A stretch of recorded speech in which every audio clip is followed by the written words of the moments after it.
Olá, caros alunos e professores, sejam todos bem-vindos ao meu canal. Como já sabem, sou Antônio Carlos, professor da Rede Estadual de Educação do Estado de Minas Gerais. E nesse vídeo vou comentar os conteúdos propostos no 5º volume do Plano de Estudo Tutorado para a 2ª semana do 1º ano do ensino médio.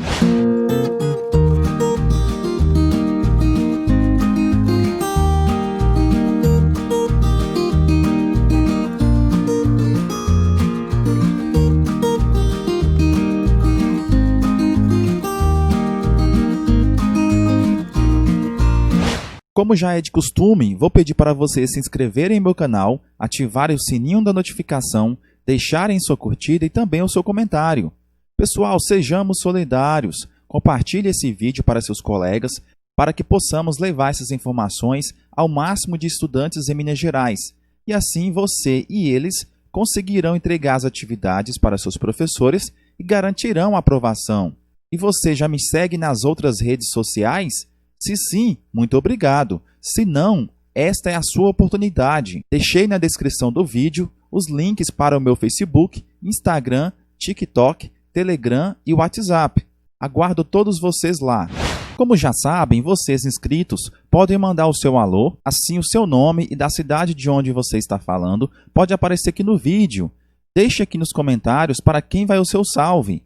E hoje o alô inscrito vai para Vera Lúcia Santana. Me ajuda bastante. Que bom, eu fico muito feliz em poder ajudá-los. Também vai para Maria Célia. Obrigado pela atenção. Eu que sou grato, Maria, por você estar sempre aqui curtindo os nossos vídeos. Também vai para Mayra ou Maíra Souza. Alguém tem os links das avaliações? Ô Maíra, na verdade a sua avaliação fica no aplicativo Conexão Escola. Quando você logar, você vai ter acesso às avaliações dentro da plataforma. Também vai para Maria do Carmo Carvalho de Souza. Parabéns pela explicação. Que bom, Maria, que você está gostando e curtindo os nossos vídeos. Para essa 2ª semana, o eixo temático a ser estudado, natureza, ambientes e qualidade de vida. O tema /tópico, sistema solar. A habilidade, composição, estrutura e localização do sistema solar do universo, ordem de grandeza astronômica. Os conteúdos relacionados são astronomia. E só lembrando que nós temos conteúdos e habilidades interdisciplinares, onde será capaz de favorecer o desenvolvimento de competências específicas nas áreas de ciências humanas e sociais aplicadas na BNCC, que pressupõe contextualizar, analisar e avaliar criticamente as relações das sociedades com a natureza e seus impactos econômicos e socioambientais com vistas à proposição de soluções que respeitem e promovam a consciência e a ética socioambiental e o consumo responsável em âmbito local, regional, nacional e global. O tema da aula de hoje, então, vai ser sobre o sistema solar. Com esta aula, prezado estudante, nós vamos aprofundar os estudos relacionados ao sistema solar e os corpos que o compõem. Então, vamos ficar por dentro dos conceitos principais. O primeiro deles, o que é o sistema solar? Bom, o sistema solar é um conjunto de corpos celestes que gravitam na órbita de um Sol, que é uma estrela. Lembrando disso, o Sol é uma estrela. E o sistema solar são esses corpos celestes que vão gravitar em torno do Sol. O sistema solar ele é formado por 8 planetas, dezenas de satélites naturais e milhares de asteroides e meteoroides e cometas que giram em torno do Sol. E como que formou então esse sistema solar? Bom, gente, segundo os cientistas, o Sol e o sistema solar tiveram origem há mais de 4,5 bilhões de anos atrás. Isso com a presença de uma enorme nuvem de poeira e gás que girava ao redor de si mesma. Sob a ação do seu próprio peso, essa nuvem se achatou, transformando-se num disco, e cujo centro formou-se o Sol. Dentro desse disco, iniciou-se um processo de aglomeração de materiais sólidos, que ao sofrer colisão entre si, deram lugar a corpos cada vez maiores, e outros a planetas. Então, resumidamente, nós tivemos uma enorme nuvem de gás e poeira que girava em torno de si mesma, e sob uma ação de um peso e de uma gravidade, começaram então a se chocar e se achatar de uma própria centralidade. E nisso, então, gerou o processo de aglomeração dessas partículas. E nós sabemos que conforme vai se aglomerando as partículas, vão sofrendo colisões e também choques. No processo de colisão e de choque, há um aumento da temperatura através da liberação de energia. E com isso os corpos, então, foram se aglutinando, aglomerando e incandescendo, de forma que todos os materiais começaram a sofrer o processo, então, de queima, de combustão, e com isso, então, os corpos foram ficando cada vez maiores, gerando também os planetas. Portanto, podemos dizer que o sistema solar, através do Sol e seus planetas, formaram-se conjuntamente. E a composição desses aglomerados relacionava-se com a distância que havia em torno do Sol e eles. Longe do astro, por exemplo, onde a temperatura era muito baixa, os planetas possuem muito mais matéria gasosa do que sólida. Portanto, quanto mais perto do Sol, maior a quantidade de solidez das matérias existentes no astro. Quanto mais longe do Sol, menor será a temperatura e, consequentemente, menor será a quantidade de matéria sólida e maior será a quantidade de matéria gasosa. Isso acontece muito com Júpiter, Saturno, Urano e Netuno. E alguns planetas, ao contrário, já apresentam matérias mais sólidas, como é o caso de Mercúrio, Vênus, Terra e Marte. E por que os astros gravitam em torno do Sol? Qual a origem desse sistema solar? Bom, inicialmente, gente, é preciso a gente entender, como já foi falado anteriormente, que o Sol é uma estrela. Isto mesmo, essa estrela possui 99,8% de toda a massa do sistema solar. Segundo a lei da gravitação universal de Newton, massa atrai massa, né? E como o Sol ele tem a maior massa do sistema solar, tudo que existe em torno dele, como os astros, os planetas e os corpos celestes, irão ser aprisionados em sua própria órbita, formando o que nós conhecemos de sistema solar. Algumas hipóteses tentam explicar a origem do sistema solar, sendo que a mais importante delas é a hipótese nebular, a teoria da nebulosa. Segundo ela, no início as estrelas teriam sido nebulosas, ou seja, grandes nuvens de poeira e gás, que se compactaram, girando cada vez mais rápido devido à força da gravidade, ou seja, a força gravitacional. E essa porção central teria formado uma estrela, né? E a parte exterior teria se contraído, dando origem aos planetas. O Sol e todo o sistema solar, só lembrando, gente, faz parte de uma galáxia, que é a Via Láctea, que nós estudamos no módulo anterior. Bom, o Sol. O Sol, gente, é a fonte de energia, de calor que domina todo o sistema solar.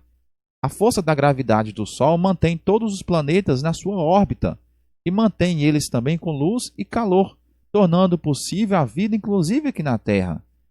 A Terra fica, em média, aproximadamente 150 milhões de quilômetros do Sol, distância percorrida pela luz em 8 minutos, devido à alta velocidade de propagação da luz. Todas as demais estrelas estão localizadas em pontos muito mais distantes.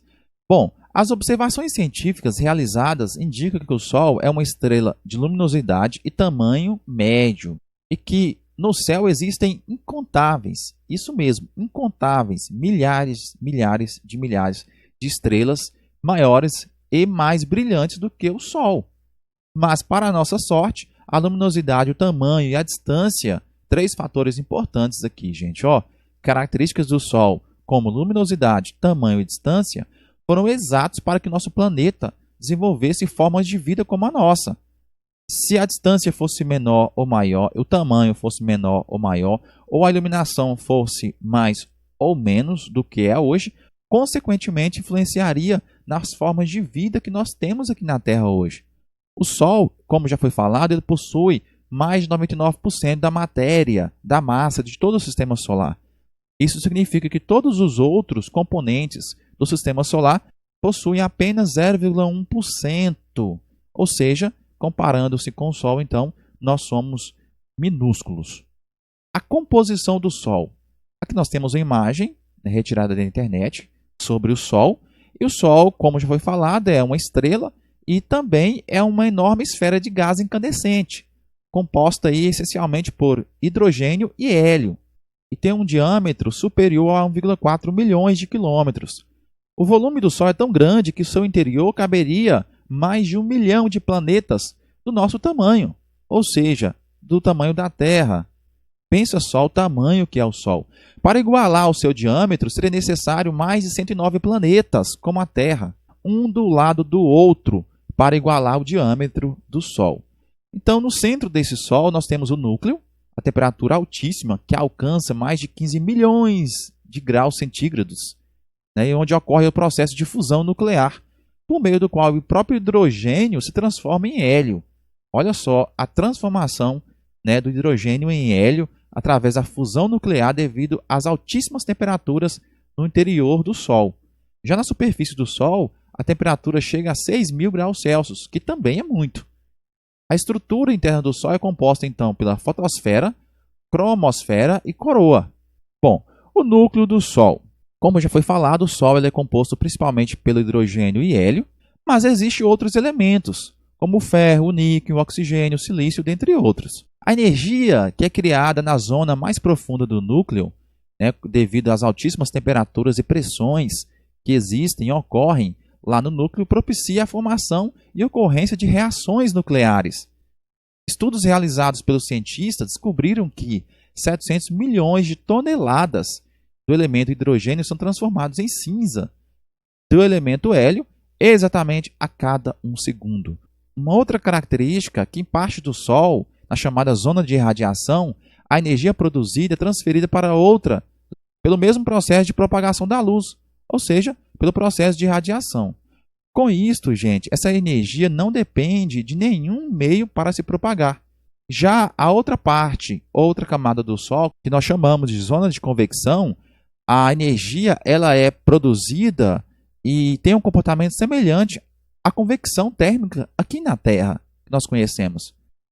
A estrutura interna do Sol, nós temos a fotosfera, que é a parte do Sol composta por inúmeras estruturas hexagonais, bem pequenas, que também podem ser chamadas de grânulos. Podemos perceber, né, como mostra na figura abaixo, as partes mais escuras que equivalem às manchas solares, né, como nós temos nessa imagem aqui, as manchas solares que podem ser maiores do que a própria Terra, gente. Só para vocês terem uma ideia do tamanho dessas manchas aí. Uma outra camada do Sol é a cromosfera, que não é visível, porque a irradiação emitida é mais fraca do que a radiação da fotosfera. Pode ser observada na ocorrência dos eclipses, né, quando a Lua esconde os discos da fotosfera. Já a coroa, que é a parte externa do Sol, onde aparecem as proeminências, ou seja, aquelas nuvens imensas de gases brilhantes que saem da cromosfera superior. Isto mesmo, a coroa ela é constituída dessas partículas que se afastam vagarosamente do Sol, podendo ser vistas somente através de um eclipse. Aqui nós temos a imagem, então, representativa das manchas, da cromosfera, da fotosfera, do núcleo, da zona convectiva, da zona radioativa, da coroa e das proeminências. Pessoal, esse foi o vídeo explicativo em que eu comentei os conteúdos propostos no 5º volume do Plano de Estudo Tutorado para a 2ª semana do 1º ano do ensino médio. Só tenho que agradecer a você que curtiu e compartilhou esse vídeo. Meu forte abraço e meu muito obrigado.